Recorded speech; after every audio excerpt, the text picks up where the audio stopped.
mana shu pulga qiziqib, kosmetologiyani o'qib, o'quvi yo'q, bilimi yo'q qizlar har xil nojo'ya ta'sirlar qilib qo'yib, noto'g'ri ishlar qilib qo'yib, kosmetologlarga nisbatan hammani fikri o'zgaryapti-da. Sizdagi bo'lmoqchiman, sizni anaqangizni o'rganmoqchiman, kasbingizni, sizdagi pul ishlamoqchiman. Mayli bo'lsin. Mendan ham yaxshi bo'lsin. Hozir ko'rib turibdi meni sayyora holatimni.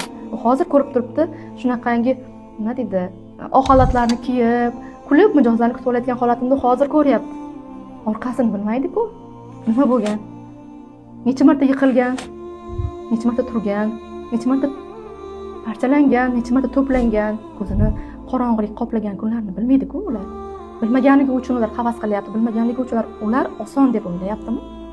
Aslida juda adashadi. Bu xotirjamlikka kelib olish ham bu ham bir kuch, katta kuch sarflangan. Agar shunga tayyor bo'lsa, marhamat, bo'lishsin sayyora.